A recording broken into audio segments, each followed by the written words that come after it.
about the title through the eyes of faith.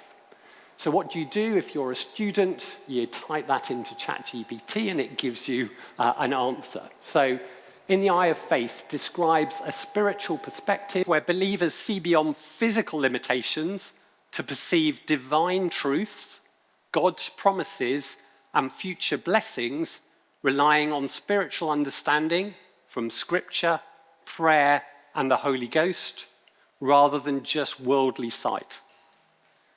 That, I think, summarizes it really nicely. And there's some key aspects to that.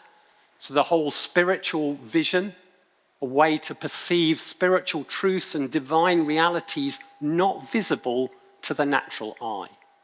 So actually that world around us. The scriptural basis to that, so it's in the teaching in the Bible, believes that to see righteous desires fulfilled.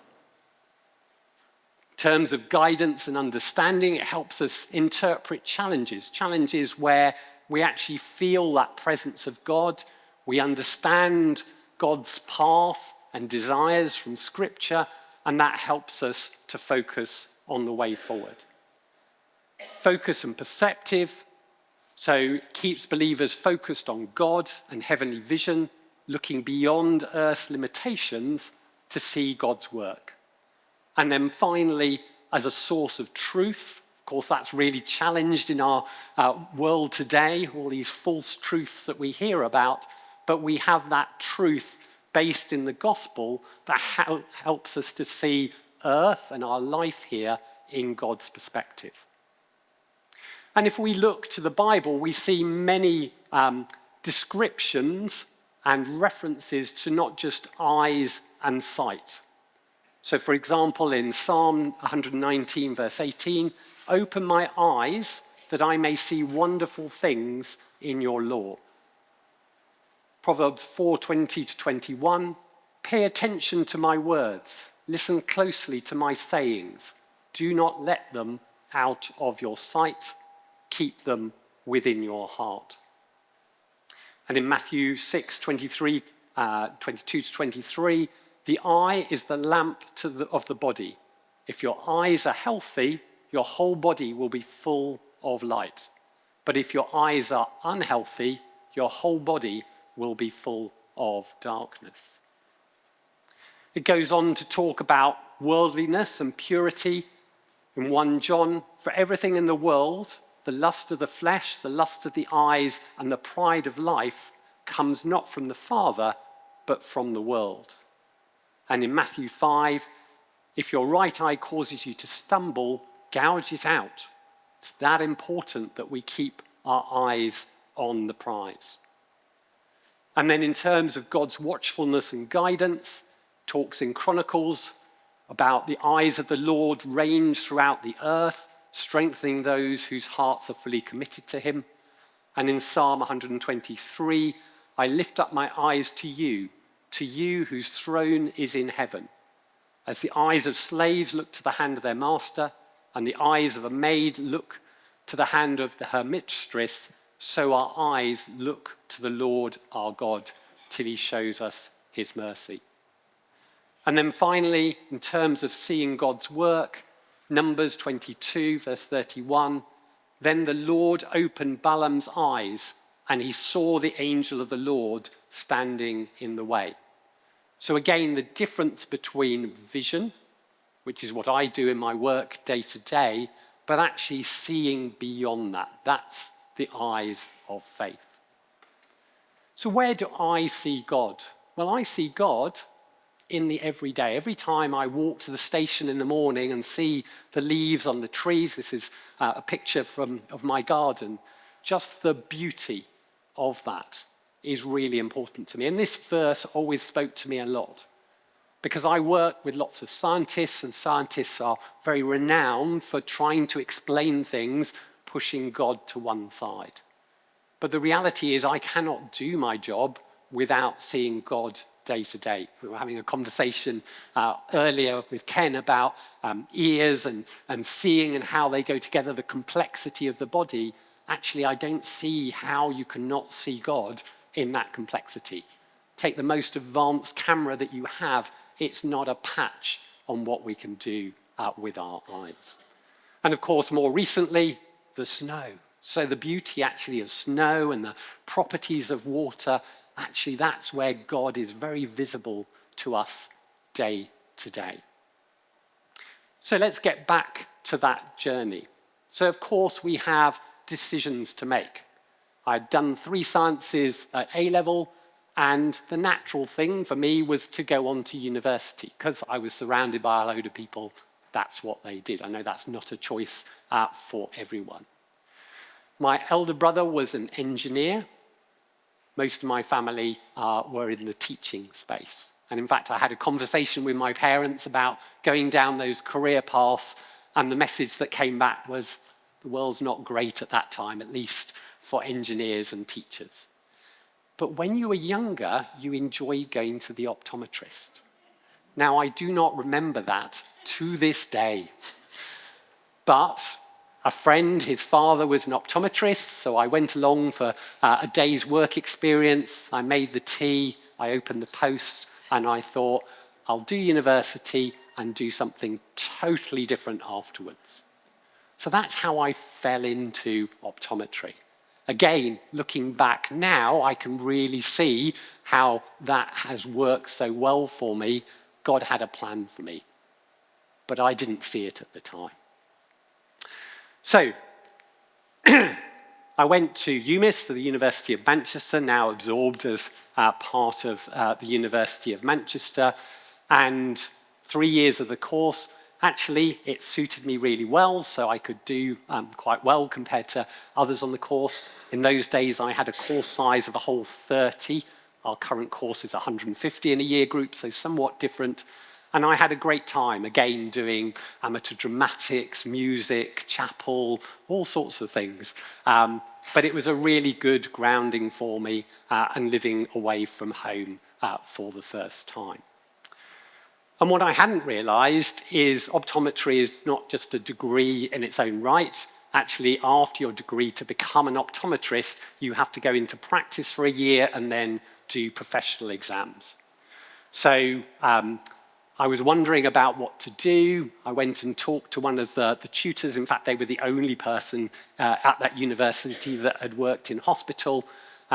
And they said, oh, okay, yes, I worked in Moorfields Eye Hospital, which many of you will know. We're very fortunate in the UK to have really the top hospital in the world for eyes. That would be a good place for you to try. So for the hospitals, you could put down a number of choices. So I went to Cheltenham and had an interview there. And at the end of that, they said, oh, we're very sorry, we're not going to give you the job. And I thought, okay, that's life. My next interview was at Moorfields Eye Hospital, and when I arrived, they said, oh, we talked to the person in Manchester who had worked for us before, and so we knew you were coming. And in fact, we talked to Cheltenham, and Cheltenham said you were definitely someone who was going to come to Moorfields, and that's why they didn't give you the job.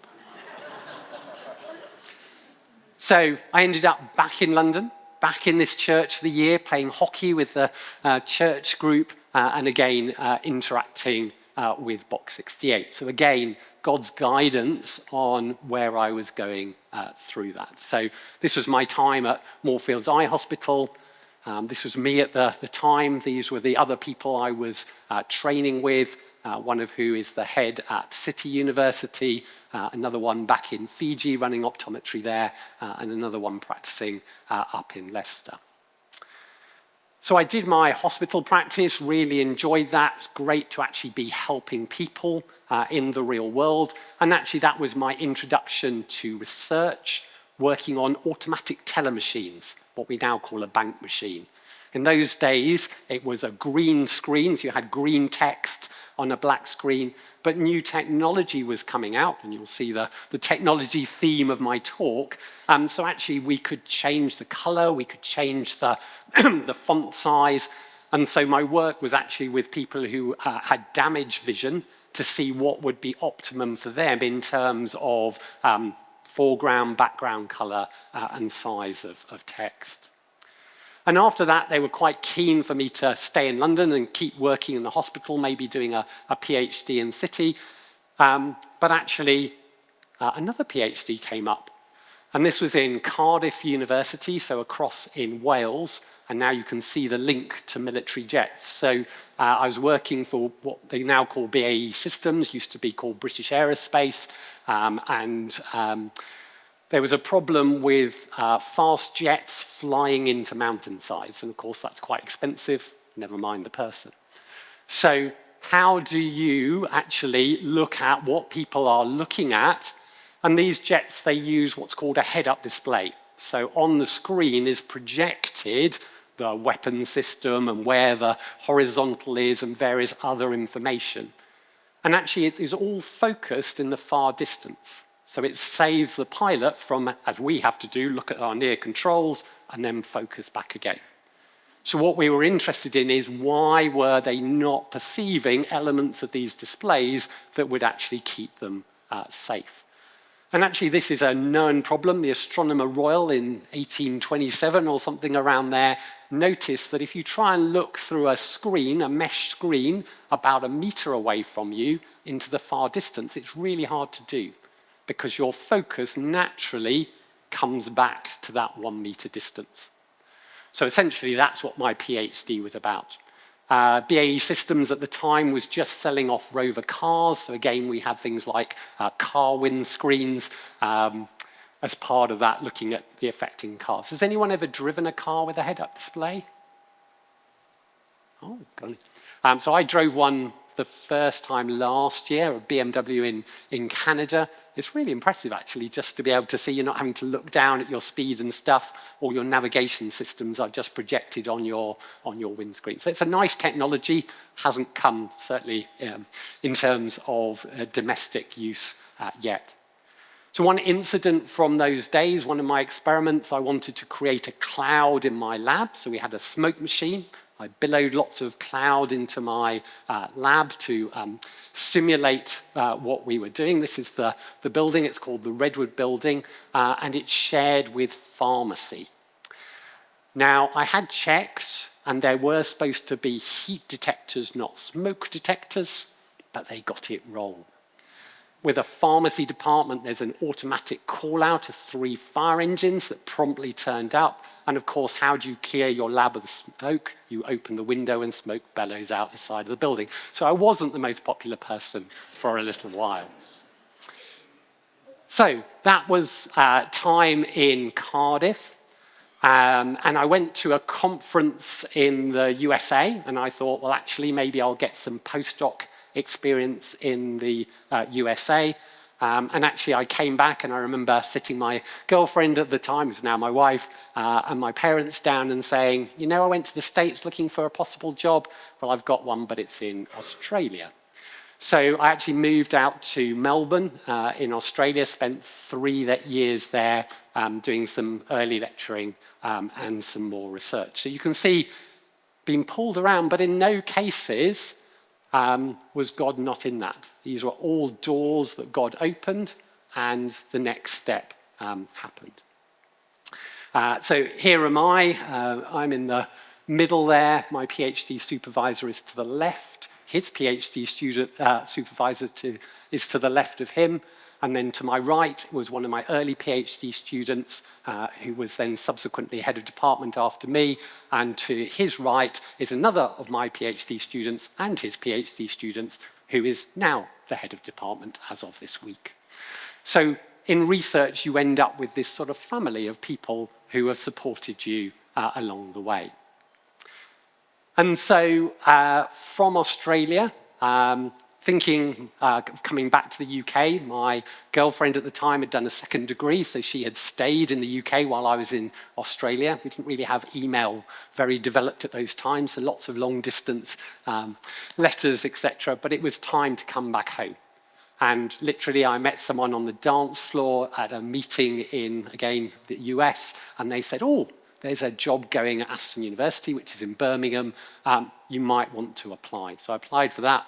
That's what brought me back to the UK. So here are me. You can see the old computer and stuff in those days. So this is 2000. So I came back for the millennium. So what do I do? Well, I've been head of department. I've literally finished this week, which is lovely. So I do teaching, I do lots of admin and looking after staff, but I also do research. And that research is really based around technology, and I use that technology in various different disciplines, and we'll talk about some of them in a moment in more detail, just to give you a flavour, to try and enhance diagnosis. And in getting a better diagnosis and understanding people's disease, eye disease, then we can manage their eyes much better. But what does it mean on a sort of day-to-day type work pattern? Well, it's incredibly varied. So I spend far too much time in the air, so I do a lot of travelling to international meetings. I have visiting positions at various universities, 4 continents, maybe 5 continents. So lots of travelling around to those sorts of areas. There are professional bodies which bring eye care practitioners, not just optometrists, but also ophthalmologists, so people who've trained in medicine and then specialised in eyes, but also engineers and others as well. So I've headed up some of those professional bodies, trying to make sure that we move forward, and I'll talk a little bit later on about translating research into clinical practice. But actually, I have friends around the world as part of that, and we have lots of fun in terms of disseminating information. How do you make the research information interesting to people so they actually take it on board? And likewise, actually disseminating to the general public. So I've had the privilege on a couple of occasions to go to the Royal Society, which is on the Strand in central London, and run a week-long science exhibition, so a whole load of universities displaying their latest research. I also work in a clinic, so this is our clinic at Aston University, so all of the students, as you would imagine for a healthcare professional, not only need to learn the background information, but also they need to learn how to practice. So what is it about eyes that fascinate you? Well, I sort of dropped into the eye world, but there are things that we always say about the eyes. The eyes are the window to your soul. Well, actually, there's a lot of truth in that. If you think about pictures that you get where they're trying to de-identify the person, they put a band across the eyes, and actually we can't recognize them so well. So eyes tell us a lot. Actually, they tell you about how people are feeling. The pupil changes shape and size, so if you're very attracted to someone, your pupil gets very big, for example. If you're on various things, it will get very small. So we can learn a lot of characteristics through the eyes. But actually, in my world, it's more about what we can see of your health. So some of you might have seen a picture like this before. This is a picture of the back of your eyes. And the eyes are actually unique in your body because they are the only place, without cutting into you, that I can see your blood vessels, I can see your nervous system in terms of your nerves, and I can see part of your brain. So, just to orientate yourself to here, and it's not going to show on the screen, no, okay. So you can see the blood vessels, so this is what we call an end arteriolar system, so the smallest blood vessels in the body. And those bodies can be damaged by things like stress. So if you've got hypertension, we can see that in the eyes. And also if you have certain diseases like diabetes, again, we can see that in the eyes. And that's why it's really important that diabetics get regular eye checks, because actually they can totally lose their vision through their diabetes. So those are some of the things we can see through the blood vessels. The little white dot on the right-hand side, that's actually an extension of your brain. That's where all of the fibers on the back of the eye go through to your brain. So just to tell you another little story. So my son, when he was very young, as little children do, grabbed at my wife's glasses and managed to twist them. So she had come into my workplace, just waiting to pick me up, and she saw one of her friends there and said, "Oh, would you mind just having a look at my eyes? I haven't had them checked, and these glasses have got damage. So my friend had a look at her eyes, came over to me and said, not quite liking what I'm seeing. I had a look and went, okay, not so good. One of our ophthalmologist friends had a look and said, I want to see you first thing tomorrow morning. By that evening, she was having a lumbar puncture in hospital. So actually, through that small little area, we can see, for example, a build-up of pressure in your brain. The other thing, many of you will have gone to the optometrist and they'll have done a test where they do these sort of pinpricks of light and you have to stare at a central dot and they ask what you can see. So that's really important for a disease called glaucoma that can actually damage your peripheral sight, because we really use peripheral sight for movement rather than good vision. All of you are looking at me with that central dot right in the center. So that's what they call your macula. That's what gives you color vision. That's what gives you clarity of vision. All of the rest is about motion. So glaucoma damages those peripheral ones. By the time you notice it, actually lots of your vision has gone already. But the other thing we can do with that test is if you've, for example, had a road traffic accident, we can locate exactly where in your brain that has happened. So because the fibers pass in different paths through your brain, depending on which parts of your visual field have been affected, we can determine that. And if you were to have a stroke, for example, again, that often is seen in your vision. So that's the back of the eye. And again, advances in this area. So now people are applying these sorts of images to artificial intelligence. And we've suddenly found that not only can we tell those sorts of things that we've always looked for, we can tell your age, we can tell your blood pressure, we can tell what gender you are, just through that image. Things that we had never seen as clinicians, but actually a computer with really detailed analysis can pick that out as well. So that's the back part of the eye. Now actually I'm a front part of the eye person rather than a back part of the eye, and our argument is if you can't get through the front, you don't get to the back. So what about the front part of the eye? Well, this eye has had a bit of a bleed. Just like your nose bleeds, you can also have a bleed in your eye, what we call a subconjunctival hemorrhage. So under the conjunctiva, a loose tissue, a hemorrhage bleed. And actually, this is quite a good indication of high blood pressure, for example. So people with high blood pressure are more likely to have these bleeds. But also, you can see other things. So I had a friend, he came to dinner. He said, oh, I'm a bit worried about my eye. It's gone a bit red. So I looked at his eye and said, oh, yeah, you've had one of these bleeds. Probably ought to go and have your blood pressure checked. But actually, I'm a bit more worried about the little white ring that I can see on the inside of your eye. So this again is on the front of the eye, but in that window of the eye, you can get a buildup of lipids, so oils, which tell you about essentially your cholesterol. So he went to his GP said, you're young, you don't need these tests. He argued his case, they measured his cholesterol, he was on statins the next week. So again, there are lots of things that we can pick up through the eye that otherwise would take a lot of medicine to do. So again, you won't be able to see the detail. They'll put this on the presentation. But there are all sorts of things, even neurodegenerative diseases like Alzheimer's. There are signs of that within the eye. And because the eye has easy access, it's an opportunity for us to not just monitor eye disease, but also systemic disease at the same time. So that's why you should go to your optometrist regularly. It's recommended every couple of years, sometimes more frequently than that, because while, yes, of course, they do your refraction and your glasses, actually, more importantly, they look at the health of your eyes. And we're very fortunate in the UK that actually optometry really started here.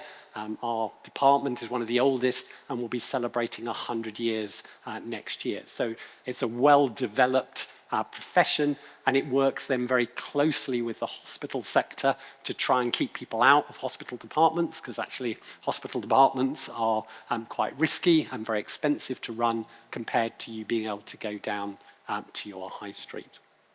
So in terms of our clinic, it's very similar to what you would get with a high street clinic. So you can go and get your glasses, for example. You can have your eye test. So as I say, that's where we're looking not just at your refractive error, so your prescription, but also your eye health. And that's why they shine bright lights in your eyes and look behind. And nowadays, we have much more advanced instrumentation than that, some of which you can see in the screen here. So there are technologies now where we can literally slice through your eye. Not literally, of course, but it gives us an image not just of, well, each of the sections of your eye. So we can see through the different layers of the back of the eye. Again, really useful to pick up early disease and to manage that. Now, some people have permanent loss of vision through disease mainly, and this is where we work with things like magnifiers. But again, the world has changed with technology. So while I trained, it was all about magnifiers and telescopes. They're great, I might be able to get you to see again, but you're going to have a really small field of view. And that makes it really difficult to read. So lots of people give up, even though I can get their vision good, it's difficult to do. Nowadays, hand someone a tablet, they can make things larger, they can change the contrast. It has actually changed the world for people who have lost vision. And again, just some terminology, you'll hear about people going blind. Generally, most people who go blind aren't blind in the way you think they are. So what it means is generally they've lost that good central vision, but they still have peripheral vision. There's some diseases that affect peripheral vision and leave them with good vision, but only in a small area. So it's not total blackness. That tends to be blind from birth. For the majority of us, it is a terminology that someone is visually impaired or blind. So this is my clinic. So I specialize in dry eye disease. How many of you get some dryness of your eyes? Okay, yeah, about a third. So lots of people do get dry eye disease, and I'll talk a little bit more about our sort of management for that. We do pediatric work, and I'll talk about some of the challenges on children's eyes. So this is working with young children to understand their vision. There are also ways that we can put filters in the eye to dampen neural activity, brain activity. So particularly conditions like ADHD, etc., that we hear about, some people respond to filters that cut out certain colors of light and dampen down that brain activity so they can function more normally. And then, as I say, a lot of sort of specialist clinics that you can book. Okay, this is a very famous image. It was in the journal Nature. What do you notice about this image? Glasses, absolutely. So this is taken in Asia, where your chances of being short-sighted at a university age are about, well, a little over now, 95%. That has changed in one generation. So this is not about genetics. If you're Asian, you're more likely to be short-sighted. But actually, it's to do with environment. And we know that if you spend 2 hours outdoors each day, you are less likely to ever become short-sighted, and the level of short-sightedness you will develop is much less. So they've tracked populations such as the Eskimos, where short-sightedness was never a thing. We introduced education, suddenly lots of them are short-sighted. Now you may say, well, why do we worry about that? You can go down to the optometrist, you can get a nice pair of glasses, much more difficult in Africa, of course, but for us, that's fine. But actually, what is short-sightedness? Short-sightedness is your eye continues to grow beyond its natural length. So when we're born, we're all long-sighted, and our eye grows, dependent on the visual input, to the optimum size. But actually, with our modern environment, in many cases, it continues to grow. There's only so much tissue there, so you're stretching that tissue, so the chances of those people having visual impairment later in life goes up into the 100 times. So there's lots of concentration now on trying to stop that. So our visual environment is creating problems. How do you stop that happening? And so there are now ways that we can manipulate glasses and contact lenses, even drops, to slow that eye length growing. So that's one area that I work in, and as you can imagine, that's very global. Presbyopia. So presbyopia, if you translate it back to the original Greek, means to see like an old man. And for the majority of this audience, you all have presbyopia. What is that? So if you see in the image there, I'm cutting through your eye in half. So on the left-hand side is the window of the eye, that's the clear part. But behind the colored part of the eye, the iris, is your lens. And that's the lens that when we talk about cataract, that's what's being affected. But that lens is like a rubber ball. And there are muscles on the side of it which allow it to compress, and that's what allows you, when you're young, to focus right up to the end of your nose. But even by the time you're a teenager, that's reduced slightly. Because the lens is in your eye, it can't get rid of tissue, like your skin sheds cells. So essentially, it builds up like an onion, laying down new layers, and eventually it just becomes too stiff for it to change shape. Most people notice that in their mid-40s, and that's when they have to have reading glasses. So what we can do is we can take your lens out when you have cataracts, and we can replace it. And as some people here know, it means that because we can change the shape of that lens, we can take your prescription and we can give you any prescription you want. In the NHS, they give you what we call a single vision lens. So you choose, well, actually, I want perfect distance vision, I'll wear glasses for reading, or for some people, actually, a little bit of myopia is good, a little bit of short-sightedness is good, because I can take my glasses off and see, and actually, I'm quite happy to wear glasses for the distance. But actually, in that lens, we can put multiple different optics. So we can put optics in which will give you what we call an extended range of focus. So I'm going to use my mother as an example. She's got these lenses in, so for the majority of the time, she doesn't need any glasses at all. And actually, she sees better than me. Now, ideally, what we would do is mimic nature, because actually nature, in the vast majority of cases, has a better solution than we can do. So could we create a lens that actually is flexible and changes in your eyes so we can actually restore you to how you were when you were 20 years old? Fortunately, I've been working on that for about 20 years, and we're not quite there yet. But companies are still investing a lot of money in this holy grail of vision. But the area that I spend most time in is dry eye. And you identify that about a third of you have dry eye. So this is me in my dry eye clinic. And research tells us that a third of the adult population, pretty much anywhere in the world, but certainly in the UK, has dry eye. And as I mentioned, actually children, we never really bothered to look at children's eyes for dryness because, of course, they've got young, healthy eyes. Well, 1 in 5 children now has dry eye as well. And we can see direct damage to the glands that produce your tear film in children, and there is a direct association with the amount of time they spend on screens.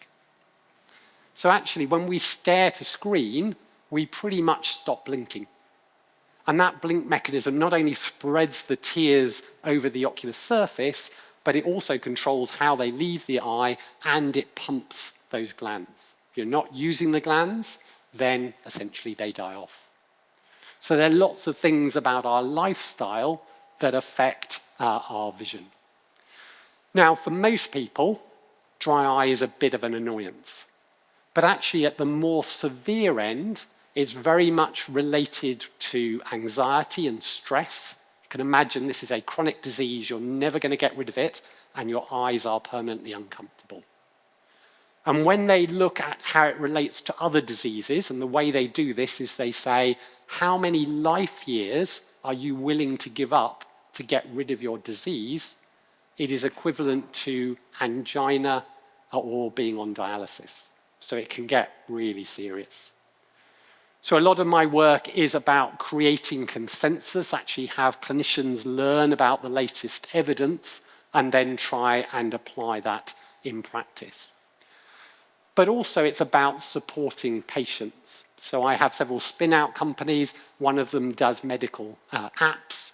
So the QR codes here, for example, take you to a app that you can use for your dry eye. You can test your own symptoms. You can put in, well, I'm using this drop and I need to use it 4 times a day. You can set reminders for yourself on when you take it. It will even tell you whether you've taken the medication or not on that day, so you can monitor yourself far more closely.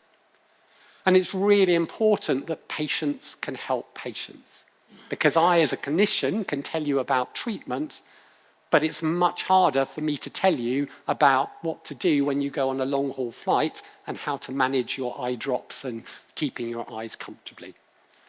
So we set up a dry eye association in the end of 2023. So this is a society run by patients, for patients.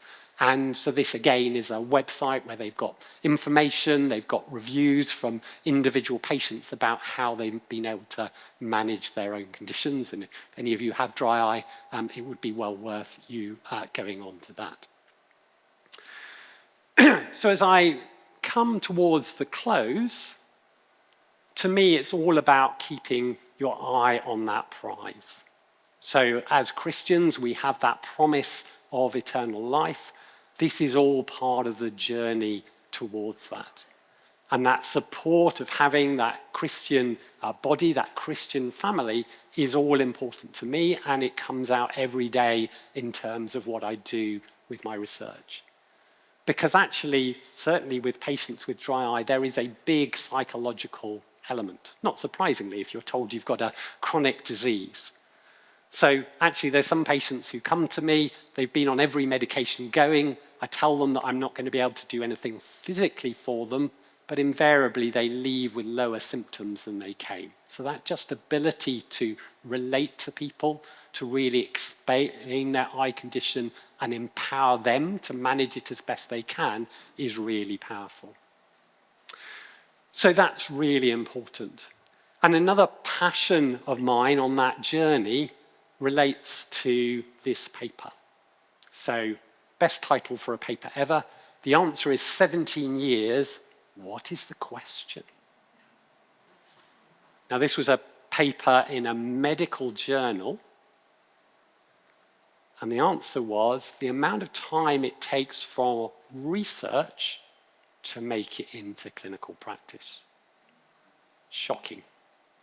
So it means that actually a lot of what you will get when you go to a hospital is 17 years old. Now, that was a 2011 paper. One would hope that that's improved since. I've just done the exercise in my area, and I reckon it's about 22 years. So how do we get clinicians, busy people, lots to do, to actually keep up with the science and make sure that patients get the best treatment at the time that you're seen? So that's a challenge that we have in medicine, not just the UK or anywhere else. It just takes a long time. So a lot of what I do is, why I travel so much and produce these consensus reports, is to try and get people move forward. So I've had a really privileged career, and actually God has been there at every stage. But what I don't want you to do is come away thinking, oh, that's all right for him, but actually life is more bumpy than that. So one of the most haunting pictures that I have, and it's up on my parents' fridge, not to say I don't love it, is my son looking very vulnerable. So when he was 2, he had a stroke. So he lost his ability to speak. He lost his ability to use the right-hand side of his body. Speech came back, fortunately, but he deals every day with that limitation. He's just finishing his engineering degree, so he's done very well, but real challenges. So that was 2005. And then I ended up in intensive care twice, in 2006. And there's an academic paper. I've shown you a few academic papers today. This is different because it's not one of mine. Talks about a 34-year-old man who was diagnosed with multiple myeloma. And the reason I show that is because that's me. So this was an academic paper written about me and a very rare form of cancer that was diagnosed on the back of these intensive care episodes with double pneumonia. So in 2007, I was treated with tablet chemo and thalidomide, interestingly, repurposing of a drug. Fortunately, because it was tablet form, I was able to keep going to work because that was what drove me. I was finishing off my MBA at the time and I had a visiting position at the hospital, which meant that I could use their Wi-Fi, which was good. And then I had full body radiation, so sun tanning on the NHS. They put you between 2 glass sheets and expose you with lots of radiation. That killed off all of my white blood cells. And then I had what they refer to as a bone marrow transplant, but actually the picture of my brother is up there because actually if I committed a crime and left some of my blood behind, they'd blame him. So it was a stem cell transplant. This is back in 2007, so my white blood cells are essentially my brother's. So miracles of science and technology that saved my life. And actually, I keep going back to the hospital because being so rare, they don't quite know what happens with it, but they call me a boring patient. So that's a good type of patient to be. So those are just some of the bumps along the road. And the other more recent bump, this is my darling cousin, Charlotte, who was knocked off her bike in London and killed alongside her newborn baby.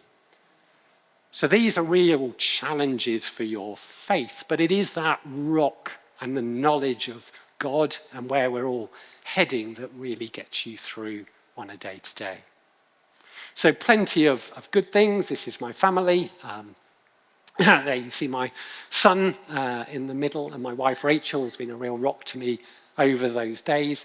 And I am very privileged. I get to do great things. So one of the things you get to do occasionally in academia, in theory once every 7 years, but I've been at Aston 26 years and only done this once, is actually to go away for a year to work with other people. So this was 2024 for us. So literally we traversed the world a few times and worked in New Zealand, Australia, Canada, and the US largely. So I'm now at another crossroads. What do I do next? I've been at Aston for a very long time. I still have a decent time left in my career. So God has opened lots of doors for me, but shut every single one.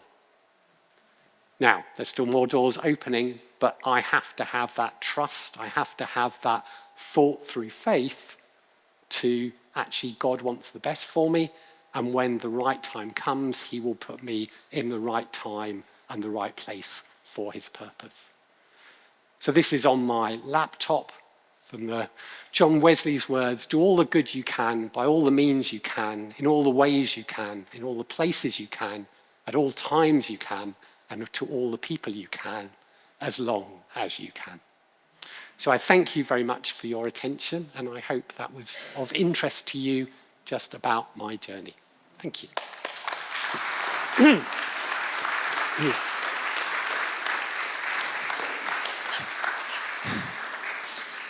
Jamie, how does one follow that? Thank you for your mix of faith and science and personal testimony. So good. We'll have a couple of questions in a moment. When I was younger, and that is now a very long time ago, speaking from the Jurassic period of my life, many of you who are older will remember the Fact and Faith films that were circulating, which were science films from the Moody Institute of Science in the United States.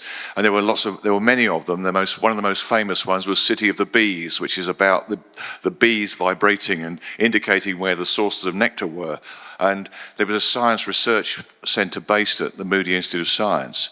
And the guy who did the presenting was a chap who rejoiced in the name of Dr. Irwin Moon. And there was one called Windows of the Soul. And in that, I think it was in that particular film, he got some glasses that reversed the image. So he saw, it was a very brave man. He saw it everything upside down, and then after a time, he took the glasses off, and he saw the world upside down. And it seemed to be an incredible risk. And the brain had this capacity to adjust. Could you comment on that story? I haven't heard it before, but whatever. Yeah, actually, we all see the world upside down. So our eyes, the projection on the back of our eye is upside down. Everything else happens in the brain, and it actually happens right back here in your visual cortex. So those fibers I talked about actually transverse your brain to end up here, which is why we can then tell if there's been damage, exactly which part of your brain has been damaged. So there's what we call a critical period, up to about the age of 6, where your vision is still developing. So for example, if you have hair that covers one of your eyes, common trend, then actually the vision in that eye may not develop. Likewise, if you have the vision that hasn't developed in one eye, you can reduce the vision in the good eye, and the bad eye starts to take over. Now, that plasticity reduces with age, but actually there are studies showing even in older age, if you do things right, you can reverse some of those effects. And again, to me, that is visualization of just how complex we are as beings. We adapt. For example, many of you will have had varifocal type glasses. So these are the glasses where the distance is for, top of the glasses is for distance, the bottom is for near, and you look down. And actually, when you first put them on, the world swims, trying to walk downstairs, and you realize you can't really see your feet. So your brain is adapting to that. So yeah, the brain is very clever and works with your eyes and your ears and your other senses to try and give us the world and the senses that we actually have. Thank you. Couple of questions, anyone? I just want to check I heard this properly. Did you say that you can look into the eye and tell the sex of somebody? Yes. So when you take artificial intelligence knows nothing except the brightness of each pixel. So when you feed lots of these images in, it takes a very naive view and just looks at all of those, and you tell it, right, this image is from a lady, this image is from a man, and it is then bizarrely able to go, oh, yes, now I recognize enough images, I can tell you that this next one is from a man. And actually, it was really accurate at telling exactly your systolic and your diastolic blood pressure, so your blood pressure readings from an image of your back of your eye. So it's amazing what's there. This is new science, I guess, and no doubt will continue. But this ability to look at things that we've always looked at in a new way should open up many more doors for the future. Jean. Sorry, you've talked a lot about dry eye. Well, what is wet eye? Very good question. When your eyes are dry, they can produce more tears, but they're the wrong type of tears. So essentially, in terms of our tear film, the tear film is less than 1/10 of the thickness of a human hair, and it's got to stay on a largely vertical surface. It needs to change its properties, so you want it to be very viscous, very gloopy in between blinks, so it stays in place, but you want it to be very runny during a blink, because otherwise it would cause lots of friction and damage your cells. So that's just how complex the tear film is. If you didn't have a tear film, you wouldn't see, your eye would go opaque, and actually, if you notice the window of your eye doesn't have any blood vessels. So it gets fed by your tear film. If it had blood vessels, you wouldn't see. So it's a really complex system. But the problem is if your eyes get very dry, actually you stimulate what we call lacrimal gland tears. Those are the tears when you cry, the type of tears you produce. But they don't really stay on the surface. They're very watery. Normally they're protected by an oily layer, which comes from your lids. And that's the one that generally we're not producing enough of because we're not blinking properly. And the other thing we notice a lot with people who have dry eye is what we call partial blinking. So their lid starts to come down and then it goes back up again. It just doesn't cover the whole eye.